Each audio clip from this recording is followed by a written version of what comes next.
dizer, call center, reclamação sobre capitalismo, call center. Essa piada é tão boa. Vamos começar com um aviso, semana que vem, como os clássicos, né? Durkheim, Weber e Marx são talvez uma das matérias mais importantes. Depois da cultura, a segunda matéria mais importante para o Enem. Semana que vem a gente não vai avançar na matéria, a gente não vai entrar em sociologia contemporânea, a gente não vai ver a sociedade líquida do Bauman, Hannah Arendt, ainda não, a gente vai fazer treinamento de questões. Então eu vou trazer algumas questões que caíram no Enem, se vocês quiserem trazer questões também, aí a gente compartilha. Fiquem à vontade. Todo mundo vendo a apresentação?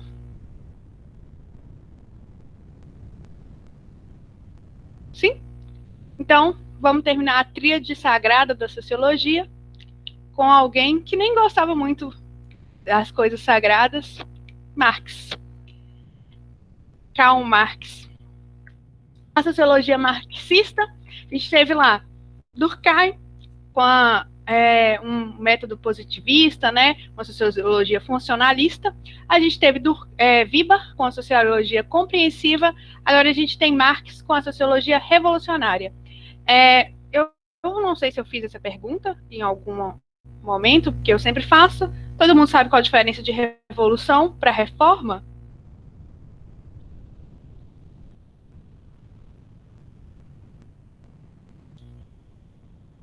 Sabem? Tá tranquilo?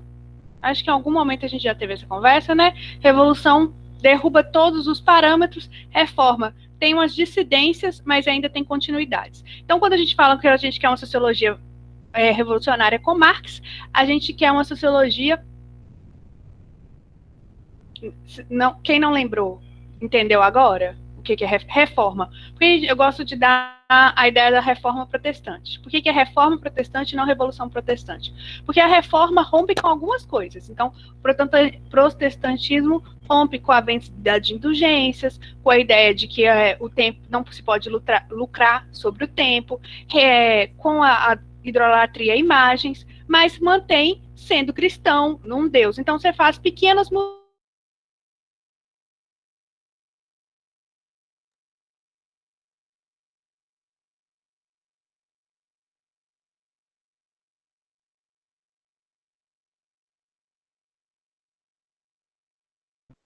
Voltou, gente? A internet deu um probleminha aqui. Voltou? Sim? Desculpa. Ai, como diz meus alunos, Deus podia tocar no coração da VRNet e manter minha conexão. Meus alunos de catequese. Enfim, quando a gente vai falar Grazi, tem até aquela ideia de reforma de casa. Quando você vai fazer uma reforma na sua casa, você não destrói a casa toda. Você muda só, por exemplo, um banheiro, um quarto. Revolução não. Revolução você destrói a casa toda. Então, quando Marx está querendo fazer uma revolução, tá vendo? Nem vou falar muito, porque como é gravado, depois vem o processinho. Mas é difícil. A revolução você vai derrubar a casa toda.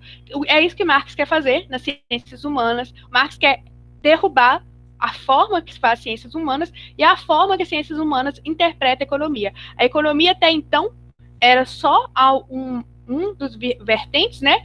Uma das vertentes para se entender a história, uma das vertentes para entender a sociedade. A partir de Marx, a gente vai falar que não. A economia é a base central. Tudo que você quer entender nas ciências humanas, tudo que você quer entender nas relações humanas, passa pelo viés econômico. O viés econômico é o viés determinante.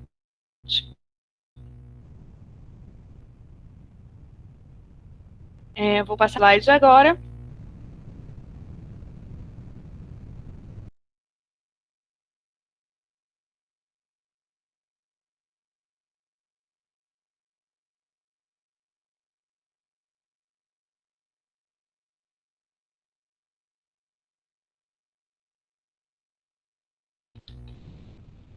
Ai, gente, de novo. Eu vou abrir a porta do meu quarto. Só vou desligar a câmera aqui rapidinho e abrir a porta do meu quarto, que aí vai melhorar um pouco.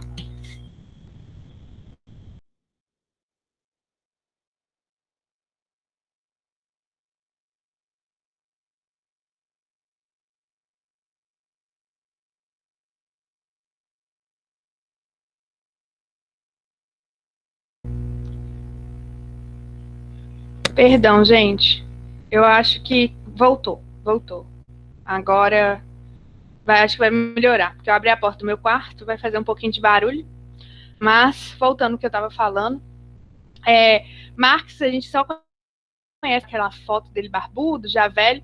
Coloquei o Marx novo pra gente ver que Marx era bonito. Na Alemanha, ele era um cara disputado, ele chamava atenção, né?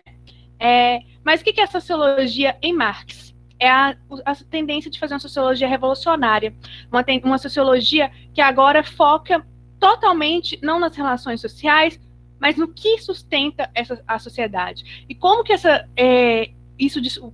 isso muda durante a história. Materialismo histórico, né, chamado de materialismo histórico. As características gerais, ele vai falar que a sociedade é contraditória. A história é fruto da luta de classes, né? Lá na Antiguidade Clássica, o escravismo e os livres, os plebeus e os patrícios em Roma, depois os servos e os nobres, e agora a gente chegou num momento muito dicotômico que a gente vai ter o proletariado lutando contra a burguesia. O materialismo histórico, dialético, né, que ele vai falar isso, que o homem é um homem materialista, ele foca no material, ele foca no econômico. Então, ao foco social, a sociologia vai virar os olhos para a economia, entender como se faz a economia nesse período de Marx, tá? O modo de produção. Sabe quando eu estava dando Mesopotâmia, e eu falei que o modo de produção era um modo de produção asiática? Quem fez essas definições na história foi Marx. Marx, para ciências humanas, ele é fundamental, porque várias definições que ele fez, a gente usa até hoje, né? Os profissionais das ciências humanas, por exemplo, o modo de produção. Ele vai falar que o modo de produção é a forma que a sociedade vive. E isso que determina como a sociedade vai viver. Por exemplo, no modo de produção asiático, as terras vão ser coletivas, a servidão vai ser coletiva. Então, tende a ser uma sociedade mais junta, mais unida. Agora, no modo de produção capitalista, a propriedade já é privada, os limites já são bem definidos. Então, isso faz com que a sociedade seja mais disjunta, né, mais separada. Ele vai falar que no momento que ele escreve, a sociologia, no momento que ele está escrevendo, a luta de classe é a burguesia versus o proletariado. A burguesia se apropria da força do trabalho do proletariado e gera uma grande desigualdade social, a maior desigualdade social já vista na história. Então, para Marx, o importante não é só compreender o mundo, o importante é modificá-lo. Por isso que a sociologia dele não é compreensiva. Weber queria compreender o que estava acontecendo no mundo, Marx não. Marx entender, mas além de compreender, ele quer modificar. E ele quer modificar totalmente, sem reformas, com revolução. Tranquilo? Essa é a primeira parte. Ok? O que é a organização social em Marx? Por que isso é tão importante? Já que a gente virou a nossa lente sociológica, a gente vai entender que o que define como a gente vive é a economia. Marx vai falar que, assim como uma casa, hoje a gente está aqui, irmãos à obra, né? Só coisa de construção. Se alguém quiser fazer arquitetura, já pega essa aula. Se bem que na arquitetura tem uma matéria bem da grade marxista, que é a função social da arquitetura. Mas, enfim, voltando para cá, Marx vai falar que a gente tem uma coisa que mantém a sociedade, que é a infraestrutura, e aí a infraestrutura é econômica, tá? São as relações de trabalho, é como que alguém acumula riqueza e como que alguém não consegue acumular riqueza, isso é o que mantém a sociedade. E aí, como se fosse até as raízes de uma planta. E a superestrutura seria a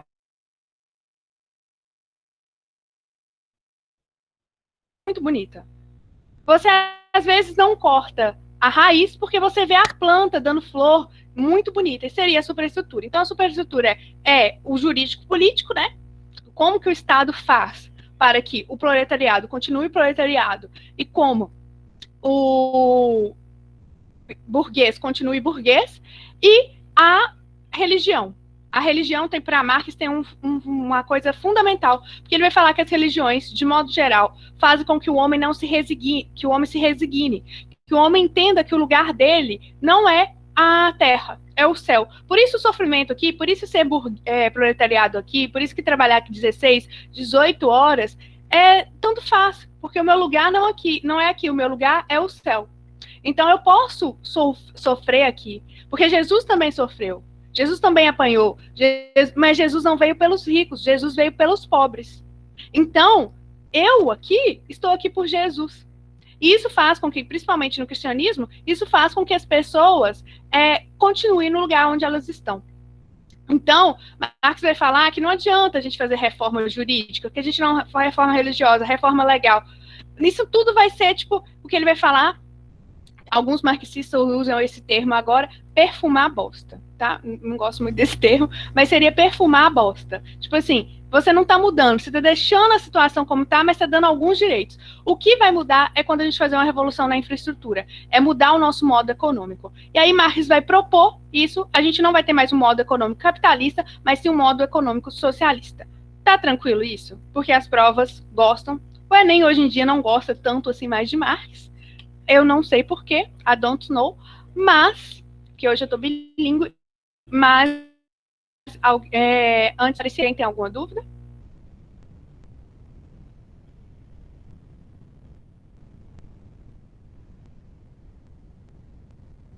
Tá tranquilo, gente? Ok. Então, vou passar. Agora, se eu...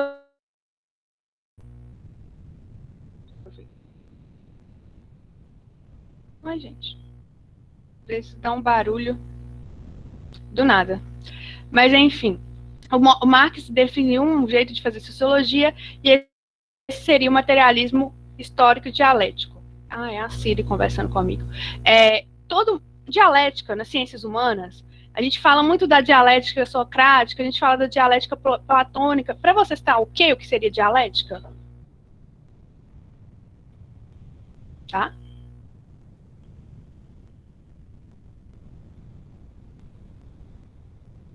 Sim, não, talvez. Tá. Dialética é quando a gente pega duas. É um método. Mas várias pessoas têm métodos dialéticos. O Marx tem um método dialético. Platão também tem um método dialético, mas não são o mesmo método. O que é dialética? É quando você pega duas coisas que parecem contraditórias, mas chegam na mesma resposta. Por exemplo, Platão, mundo sensível e mundo inteligível, né?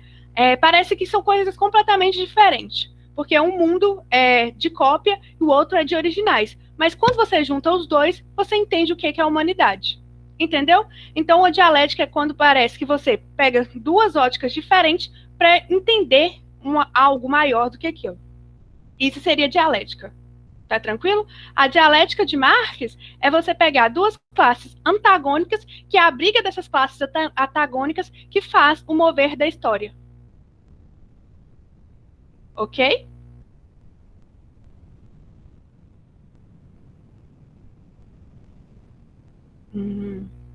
Ok. Isso é muito importante saber, gente.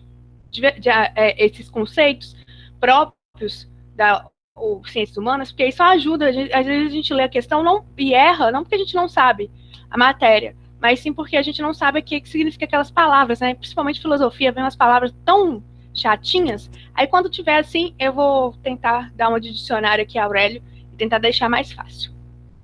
Tá? Então esse é o método de fazer história. Método de fazer sociologia do Marx vai ser o materialismo histórico antes de Marx, que é esse nome aí que eu não sei falar, que eu faltei essa aula do Duolingo, Feuerbach, eu acho que é assim que fala, vai falar que o ser humano ele se move por buscar riquezas. Marx vai falar, real, o ser humano se move para buscar riqueza.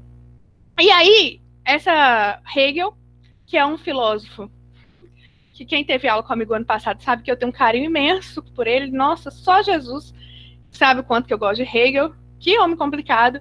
Ele continua nessa ideologia, ele vai falar que sim, o homem se move para buscar riqueza, mas essas riquezas justas. Não é simplesmente para buscar riqueza de forma justa. De novo, eu vou falar isso lá na Revolução Francesa, justiça não é igualdade. Justiça pode ser justiça legal, não quer dizer que é injustiça social. Hegel, em momento nenhum, está falando que o homem busca riqueza de forma igualitária, que o José e o Carlos tenham R$ 50 cada. Não, ele está falando que para o José é justo ele ter 50, porque ele é dono de uma fábrica, e para o Carlos é justo ele ter R$ 10, porque ele é só um trabalhador. Isso, na visão do José, é justo, mas não é igual, entendeu? Justiça é diferente de igualdade. Tá tranquilo?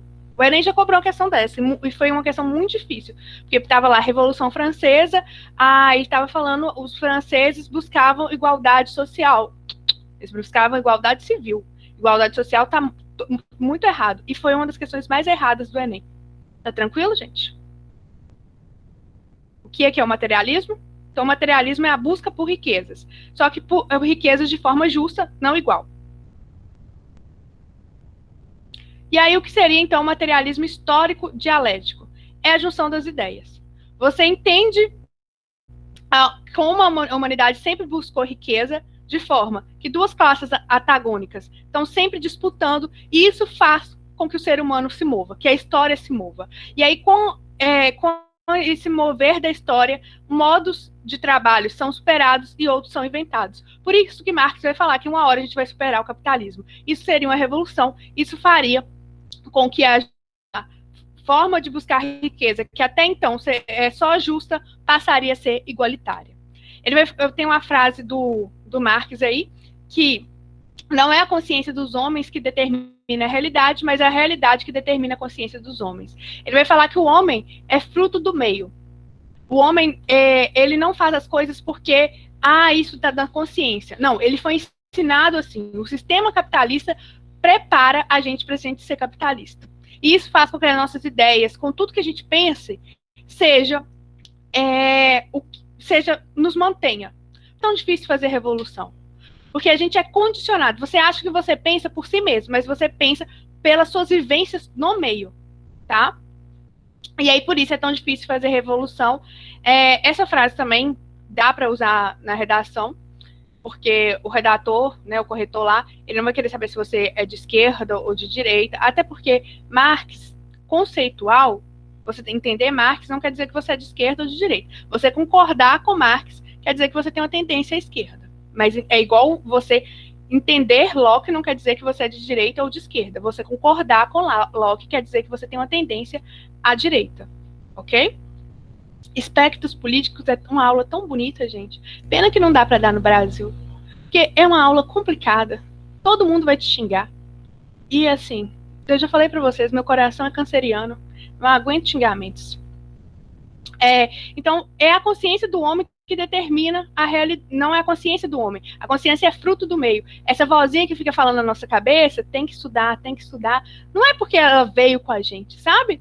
Ela tá aqui porque a gente sabe que estudando a gente consegue riqueza e a gente quer que é materialista. Tá tranquilo? O que é o materialismo histórico dialético? Eu vou ficar perguntando bastante, porque a aula do Marx é muito conceitual. Tem muito conceito, e eu quero que fique bem claro para vocês. Até para depois evitar. Porque, né, a gente está numa era que a gente recebe várias coisas pelo WhatsApp, e alguns autores, a gente recebe mais coisas. Então, para ficar claro, para seguir o pensamento do que o vestibular vai cobrar, e aqui eu não sou nem de direita nem de esquerda, eu sou do centro do coração de vocês. Na minha vida pessoal, eu tenho ideologias políticas. Que a gente pode conversar um dia no boteco. O Lucas falou que eu não posso ficar falando isso aqui, não. Eu dou aula para menores de idade. Quando vocês fizerem 18, tá, gente? Materialismo histórico. Durante a história, como que a sociedade se organizou para buscar esse materialismo? Como que se organizou para ser rica, né? Como criar um fundo de garantia, vamos dizer assim. Como que a humanidade poupou recursos? Primeiro, de forma comum, né? Comunidade. Primeiro surgiu as primeiras comunidades, o homem, lá no Neolítico, ele aprendeu, né, como fazer agricultura, e por isso começou a formar as comunidades. Depois das comunidades, a gente passou por dois momentos. Um primeiro, antiguidade, depois o medievo. E aí Marx vai chamar esses momentos de antiguidade medieval. Quando a gente pensa, e aí ele vai começar lá de Roma, tá? Porque Roma tem um império, Roma e impérios adjacentes, contemporâneos. Quando a história fala que é contemporâneo, por exemplo, o Império Romano do Ocidente é contemporâneo ao Império Romano do Oriente. Os dois batem datas, entendeu? Então, Marx vai falar, começar essa antiguidade a partir de Roma. Grécia também, mas mais a partir de Roma, que é um estado só, né? A Grécia tinha cidades-estados, não tinha um governo geral. Roma não, tem um imperador, um governo geral. E então ele vai falar que a gente tem a antiguidade medieval, né? Depois a gente tem a era moderna. Quinta-feira a gente vai começar a falar sobre a era moderna. A gente está na contemporaneidade para Marx, né? Marx também estava na contemporaneidade, a gente também, e Marx idealiza uma era histórica que seria a pós-moderna, tá? Hoje, talvez alguns livros tragam que a gente não está mais na era contemporânea, a gente está na era pós-contemporânea, mas isso não tem nada a ver com a idealização do Marx. É porque muitos historiadores hoje falam que desde a Revolução Francesa até hoje, a Revolução Francesa é um marco da historicidade ocidental para a gente entrar na idade contemporânea. Aconteceu muita coisa. E aí alguns historiadores dividiram, a partir da queda da Torre Gêmeas, em 2001, a gente entraria na idade pós-contemporânea. Mas isso não tem nada a ver com a idade pós-moderna de Marx. É outra divisão, só para não ficar confuso. Ou talvez eu deixei mais confuso, né? Espero que não. Então, vamos ver como que operava a comunidade. Na comunidade, a forma de se relacionar era cooperativista. Todo mundo fazia junto as coisas. Tinha mais justiça, era uma sociedade, era um momento histórico mais justo, mas era um momento histórico de menos riqueza. Quando a gente passa para a antiga barra de medieval, tem menos justiça. Porque agora a gente tem, por exemplo, escravos. Mas tem mais riqueza. O escravismo produz mais riqueza. É só a gente olhar lá para o Império Romano, né? Os servos também produzem mais riqueza. Maria Cláudia, você falou lá que na aula que o medieval tinha escassez. Tinha escassez, mas ainda tinha mais comida do que na comunidade, tá? Então, é uma sociedade com menos justiça, mas mais riqueza. Só que agora a gente não vai usar mais o cooperativismo. A gente vai usar de base o escravismo ou a servidão. Tá, gente, todo mundo sabe, ficou claro para vocês o que é a diferença do escravismo para a servidão? Nas aulas que a gente teve?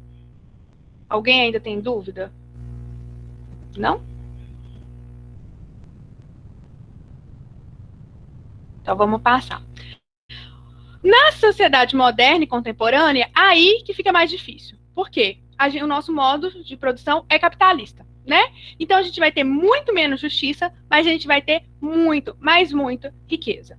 E aí, Marx vai falar que o capitalismo traz em si a própria contradição.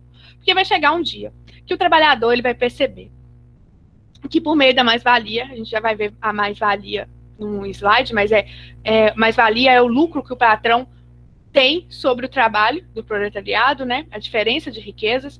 Você produz uma riqueza de R$500, mas você ganha só R$100 por ela, R$400 seria a mais-valia. Já posso entrar no lugar do Goldinho, hein? Fazer essa troca. Vocês vão ver. Voltando. Brincadeira, gente. Goldinho é excelente. E aí, ele ia olhar para isso em algum momento, e por mais difícil que seria fazer revolução, ele ia fazer a revolução. Porque é muita riqueza, mas não tem nenhuma justiça. Isso vai incomodar muitas pessoas. Por isso, a gente passaria para a pós-contemporaneidade primeiro, a primeira parte da pós-contemporaneidade com a revolução do proletariado, com a ditadura do proletariado. A gente teria um estado forte de proletários redividindo a riqueza. E aí a gente então teria um estado forte, o nosso modo de produção seria socialista, né? Os meios de produção estariam todos na mão do Estado.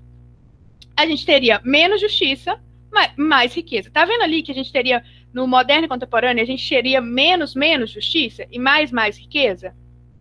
Tá vendo que tem dois sinais? Então, isso quer dizer que no socialismo a gente ficaria um pouquinho, materialmente, a gente ficaria um pouquinho mais pobre. Mas a gente avançaria no campo da justiça. Ok? Aí viria a parte 2 da pós-contemporaneidade, que a gente teria o comunismo. o comunismo já não teria Estado.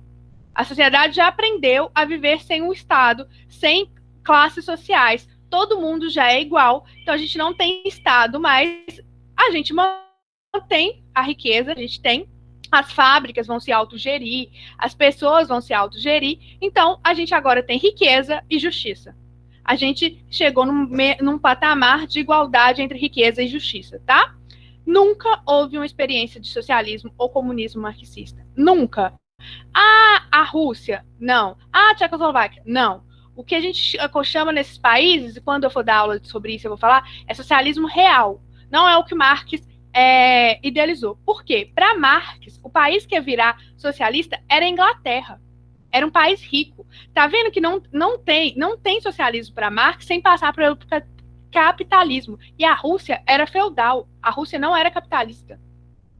Tem uma música que Czar mandava na Rússia, economia feudal, poder absolutista. Enfim, a gente vai cantar a musiquinha. Lá na Revolução de 1917. Entendeu? Não tem, porque você não acumulou riqueza. Se você não acumulou, o que você vai distribuir? Ficou claro? E Marx fala em ditadura do proletariado. É o proletariado no poder, não é uma classe de políticos no poder. É o chão da fábrica que vai assumir cargos de poder.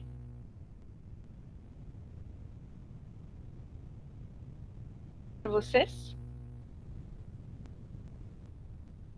Sim? Por que nunca teve socialismo ou comunismo na história marxista? Existe socialismo e comunismo real? Falem comigo, gente. Cravou o final?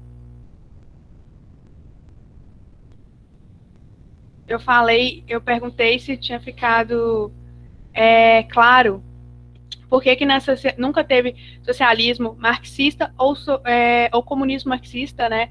O que aconteceu foi socialismo real. Porque para Marx, quem assumir seria uma ditadura do proletariado, das pessoas que estão ali no chão da fábrica. Não seria as pessoas que são, por exemplo, cientistas políticos que tomariam o poder, entende? Como que aconteceu na Rússia. Vou passar, então, os estados em Marx. O primeiro estado em Marx é o estado capitalista, onde a gente acumula riqueza. E acumula bastante riqueza. Só que aí vai chegar um momento que a exploração vai estar muito, mas muito grande. O homem já vai estar trabalhando 22 horas, ele vai ter 2 horas para comer, fazer necessidades e estar com a família.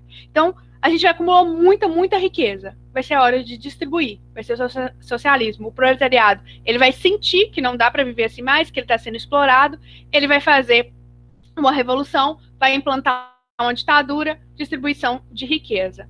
O comunismo é quando a gente não precisa mais do Estado, a sociedade já aprendeu a se autogerir, as fábricas já aprenderam a se autogerir, então a gente vai ter riquezas, né, e justiça de forma igual, e a gente não tem classe nem governo. A gente tem uma aula na história que a gente vê teorias do século XX, teorias do século XIX. E aí a gente vai ver socialismo utópico e tal, porque nessa aula, como a gente está falando só de Marx dentro da sociologia, a gente não tem, tá? Mas a gente lá em história vê socialismo utópico, socialismo científico, socialismo real, anarquismo. Liberalismo também a gente vê nas aulas de história.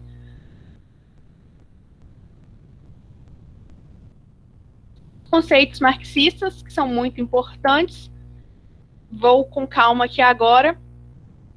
Como que o trabalhador é explorado? Gente, eu queria falar para vocês que para Marx, médico é proletariado, dentista é proletariado, o vendedor que tem uma loja e a loja da família dele, ele é proletariado, porque para Marx, quem é burguês é dono de meio de produção, é dono de máquina, tá? É o dono lá da Fiat, é o dono lá da Ford, é o dono da Sony, da Samsung, eles são burgueses. A classe burguesa é muito pequena. Ela se distancia, ela se diferencia. Inclusive, nas aulas de cultura, a gente vai ver que ela se diferencia pelo modo de falar, pelos procedimentos estéticos. Nossa, gente, tem uma aula muito linda de cultura, que a gente vai ver que hoje a burguesia se diferencia pela forma de comer, esse novo fitness, né, que são comidas naturais, mas extremamente caras, sempre é para diferenciar o proletariado do burguês. São meios culturais. Marx, né, ele acha que isso é só que a gente tem que focar na economia, mas os marxistas, os de segunda onda, que leram Marx e vão discordar, eles vão falar que a cultura é fundamental para a gente entender como separa essas classes, tá? E essa aula é incrível. Mas, enfim, voltando para a aula de hoje, como que existe essa superação, né? Como que o burguês tem tanto lucro através da mais-valia? É aquilo que eu falei, né? Um trabalhador lá, o Carlos produziu R$500, mas o salário dele é R$100. O R$400 é de lucro por José, que é dono da fábrica. Marx vai falar que ideologia é tudo que promove a ocultação da realidade, tá? E aí esse termo é importante porque para Marx é muito diferente do que a gente aprende, que como ideologia, normalmente para a gente são ideias que a gente carrega, né? Religiosas, políticas, mas para Marx não. Ideologia seria algo que nos ajuda a alienar, tá? É aquilo que vai promover a ocultação da realidade. O que é a alienação? É a separação do trabalhador e do meio de trabalho. Antes, um sapateiro, ele conhecia tudo que acontecia na linha de produção. Ele escolhia o couro, ele recortava o couro, ele punha o cadastro, ele colava o solado. Hoje em dia, né, e hoje em dia, na época do Marx, ele só prega o solado. Ele não faz a mínima ideia de qual couro que é, então ele não entende aquilo que ele produz. Se ele sair daquela fábrica, apesar dele passar 30, 40 anos produzindo sapato, ele não sabe produzir um sapato. Então ele é alienado. A alienação é a separação do trabalhador e dos meios de trabalho. O fetichismo da mercadoria, a gente vai passar a ter, a mercadoria vai ter valores humanos, e isso vai fazer com que o proletariado queira imitar o burguês, né?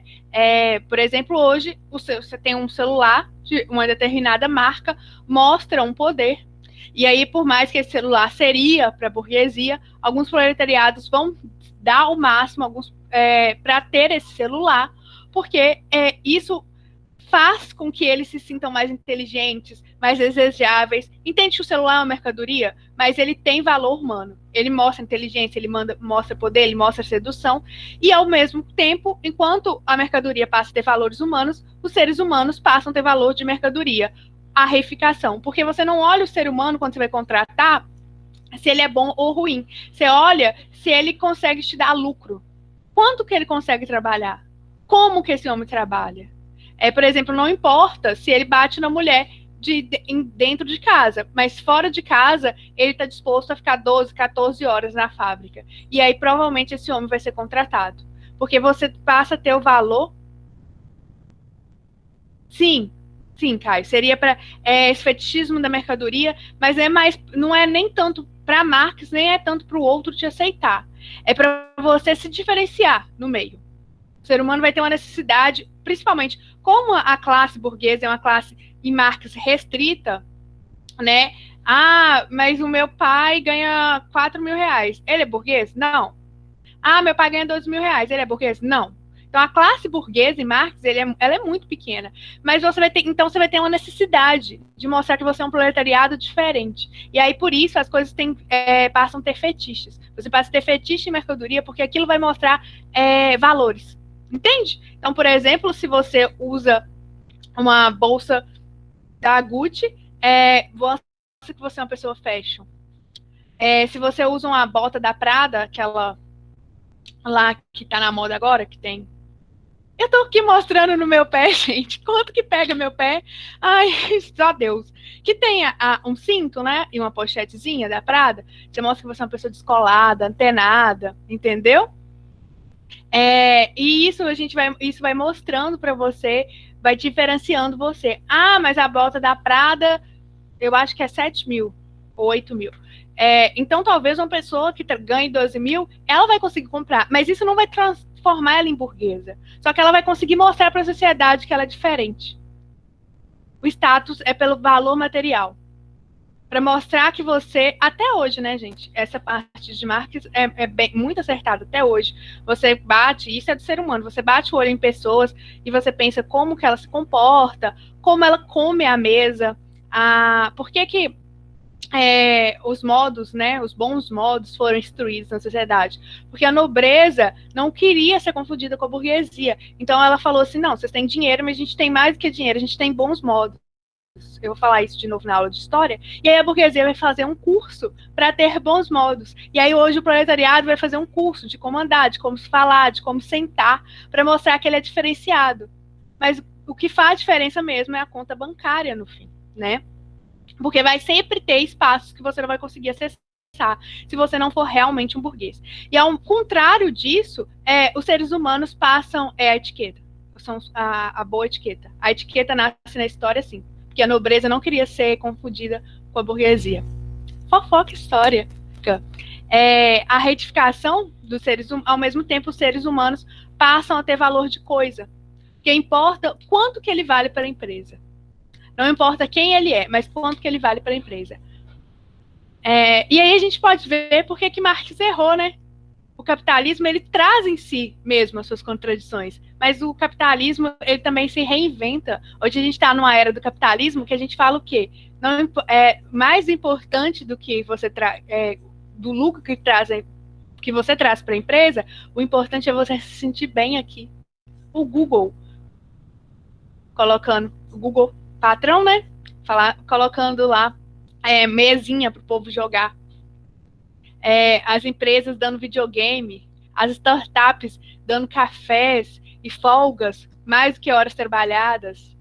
E isso tudo atrapalha a revolução socialista, na visão dos neomarxistas. Porque o capitalismo conseguiu se reinventar. E outra coisa, por que a Inglaterra não fez revolução? Leis trabalhistas. O trabalhador vai à rua, consegue lei. Isso atrapalha ele fazer revolução, porque ele consegue dar passos. E hoje também a sociedade não é dividida só em duas classes. É muito difícil, pelo menos, né, para a gente perceber que a gente está em duas classes só. A gente consegue ver vários estratos sociais. Alguma dúvida, fora o que a gente conversou, nos conceitos marxistas? Mais-valia, tá tranquilo? Ideologia, alienação? Qualquer coisa eu repito.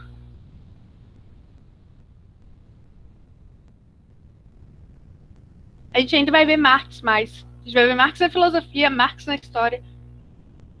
Marx vai pedir música no Fantástico.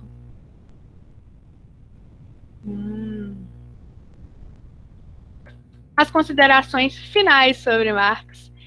Não há Estado socialista antes de capitalista, por isso que a Rússia não fez revolução nos moldes de Marx. A gente fala que ela se inspirou na teoria marxista, sim, porque, né, ninguém antes tinha falado de socialismo científico de revolução, que existia antes era socialismo utópico. O socialismo utópico, ele não defendia revolução, mas sim reformas no capitalismo. Por isso que quem dá o nome de socialismo utópico não são socialistas utópicos, é Marx, né? Utopia é aquilo que não se pode alcançar.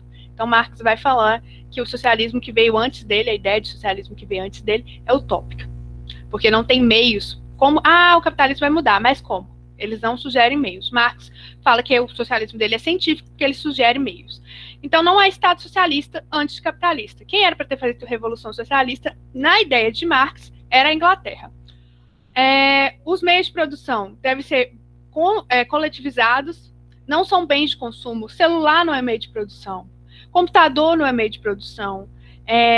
Mas tem socialista de iPhone. iPhone produz alguma coisa? Não. Então, se você é socialista e tem um iPhone, não tem nada a ver. O que Marx está falando para coletivizar não é a sua casa, não é o seu carro, são meios de produções, tá? Não há mudança social sem passar no campo econômico. Então, tudo isso, todas as reformas que a gente faz de legal, ou reformas de colocar direitos para as minorias, tudo isso é uma forma de novo, perfumar a bosta, porque não muda, só tem uma mudança se a gente mudar o campo econômico, só com a Revolução Socialista. o trabalhador faria essa revolução em algum momento, porque ele seria extremamente explorado, o capitalismo ia querer sempre, sempre, sempre mais, e aí o trabalhador não aguentaria e ele faria essa revolução. Só que isso nunca aconteceu, né? Charts, porque quando cai Marx, sempre cai Charts. Essa daqui, ó, do preto e branca, é a que já caiu no Enem, mas eu vou ler para vocês. Mas depressa, rapaz, sim senhor, esse é o Oliva. Tá. Ai, peraí. Deixa eu ver.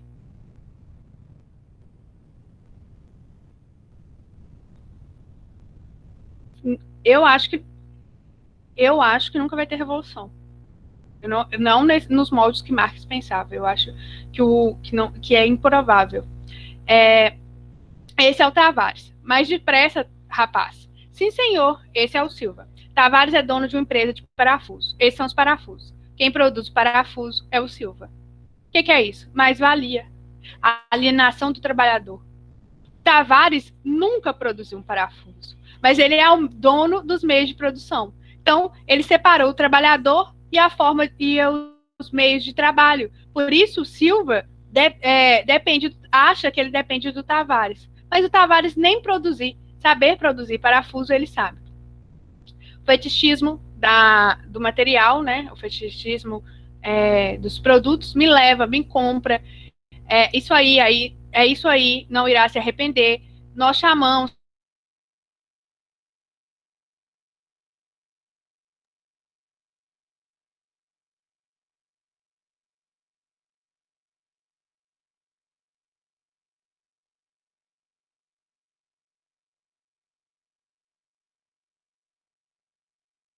a mercadoria vai te ajudar a se proporcionar na sociedade. Gente, aconteceu alguma coisa? Alguém pediu para entrar? Deu um barulho para mim.